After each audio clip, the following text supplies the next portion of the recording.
Doctor Banerjee, আপনি কখন এলেন? এই কিছুক্ষণ হলো। আপনি কেমন আছেন? ভালো আছি। আপনি? আর আমার ফ্রেন্ড চিনি কেমন আছে? আমি ভালো আছি, আর আপনার ফ্রেন্ড চিনিও ভালো আছে। আমি আপনার সব খবর অমৃতার কাছ থেকে এখন পাই। আসলে আমার হাসপাতালে এখন এতটা প্রেশার যে আজকে সুযোগ পেতেই চলে এলাম। আর এখন হসপিটালটা এখন নর্থ ক্যালকাটায় হয়ে গিয়ে মায়ের কাছেই রয়েছি, ওখান থেকে যাতায়াত করতে সুবিধা হচ্ছে। সাউথ ক্যালকাটা হলে এখান থেকেই যাতায়াত করতাম। খুব ভালো করেছেন। আচ্ছা, আপনারা কথা বলুন, আমি হঠাৎ করে আপনাদের মাঝে। আরে না না, আমরা সেরকম কিছু বলছিলাম না। আমরা তো মাত্র আপনার জন্ম। হ্যাঁ,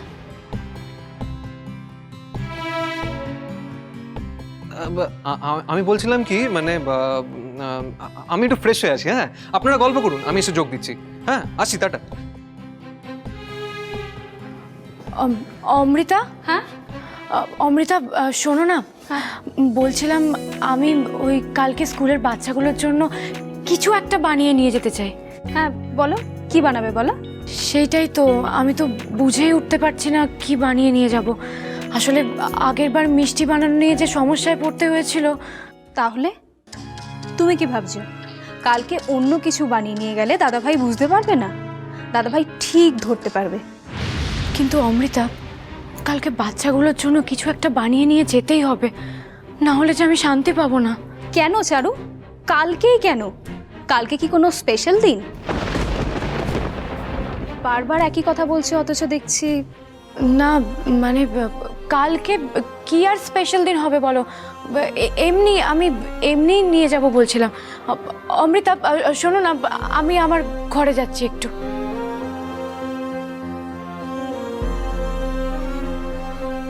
তুমি আমাকে এড়িয়ে গেলেও তোমার স্পেশাল দিনটাকে ফিল করানোর দায়িত্বটা আমাদের চারু। হ্যালো হ্যালো হ্যালো হ্যালো, তুমি কি শুনতে পাচ্ছিস? হ্যালো,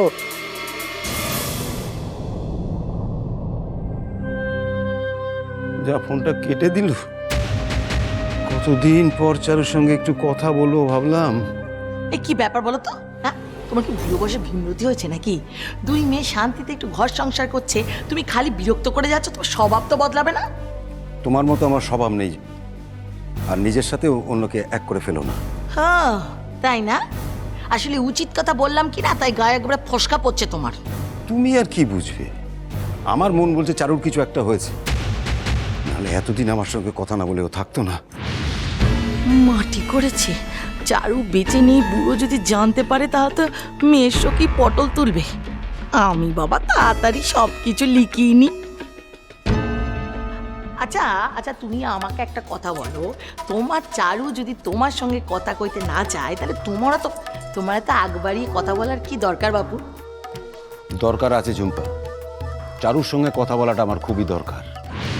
চারুকে আমি ভালো করে চিনি, ওর কিছু একটা না হলে ও ঠিক আমাকে একবার ফোন করতো, কিছু একটা হয়েছে ওর।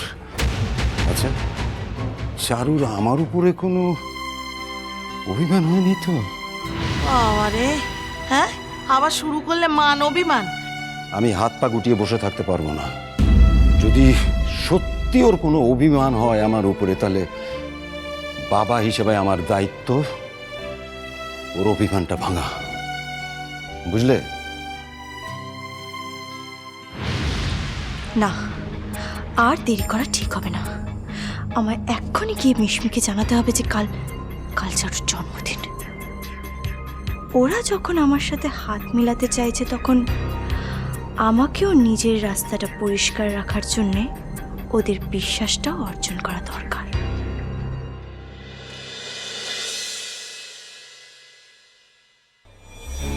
এটা পরে যাবো তো? এটা তো হোলিতে পড়েছিলাম। এটা ইয়েস,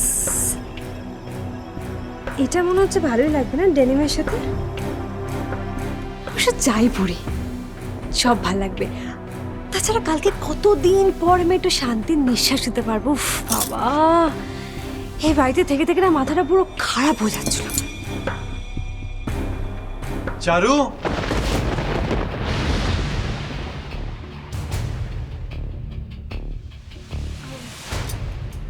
আপনি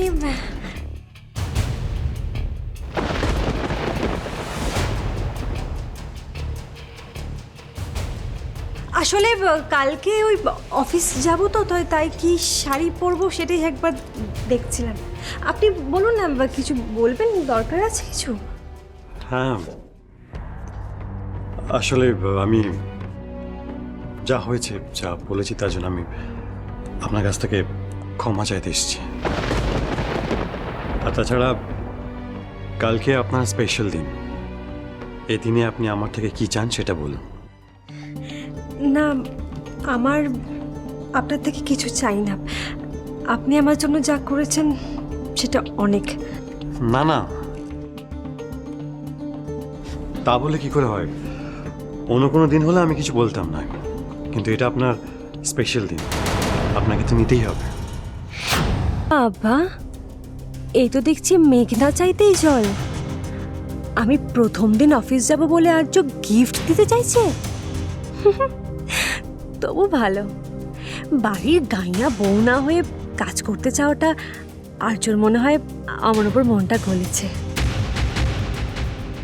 দেখুন, আপনি যে আমাকে অফিস যাওয়ার জন্য পারমিশন দিয়েছেন, এটা আমার কাছে অনেক বড় পাওনা।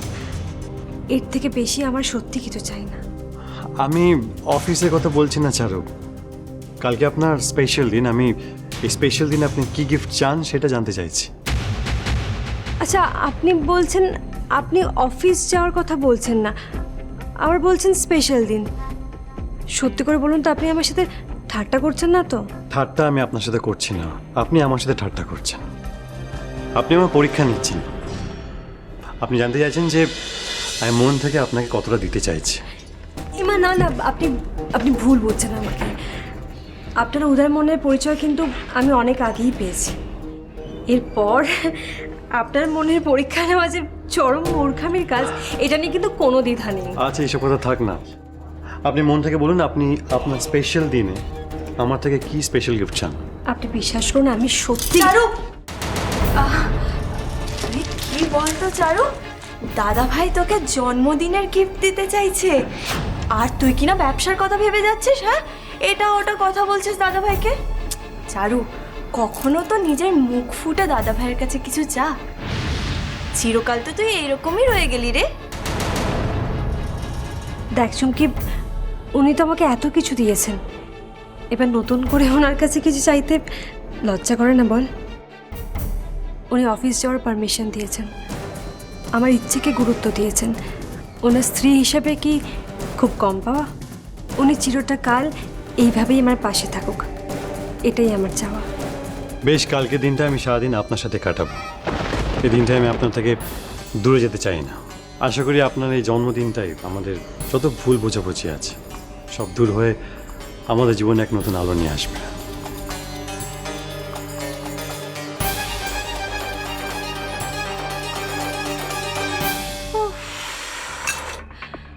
Thank you Chumki, thank you so much. আমি সিরিয়াসলি জানতাম না যে কাল চারুর জন্মদিন। সে তো তোমার কথা শুনেই আমি বুঝতে পেরেছিলাম, আর একটু হলেই না কেস খেতে। খুব ভালো করেছো চুমকি, বাপরে বাপ। আমি না নতুন করে আর কোনো কেস খেতে চাই না। আমি কেস খেয়ে আমার অফিস যাওয়াটা শেষ করতে চাই না, প্লিজ।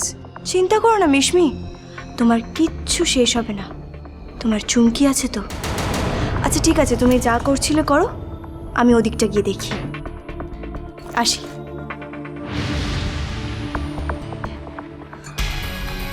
মিস্টার আর্য মল্লিক, তুমি তো এখনো জানোই না যে তুমি কার পাল্লায় পড়েছ। তোমাকে হাতের মুঠোয় করার জন্য যে আমি কি দান চাল দেব তুমি আন্দাজে করতে পারছো না। আশা করি কাল একটু হলেও তার নমুনা তুমি পেয়ে যাবে।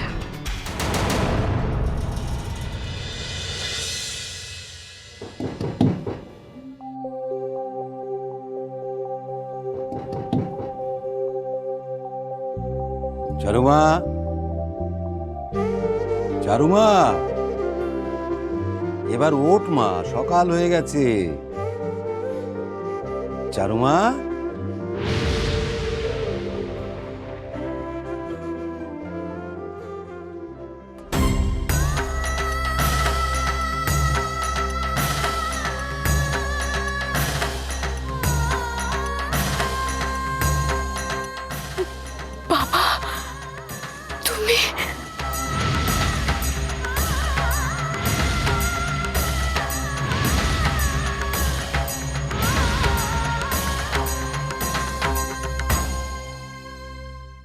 সময়ের সাথে সাথে আপনার মেয়ে শুধু আপনাকে নয়, অনেক কিছু ভুলে গেছে। ইনি কে?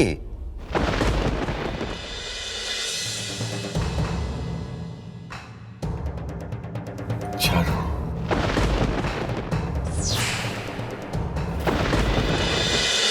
ঝিরে বাতি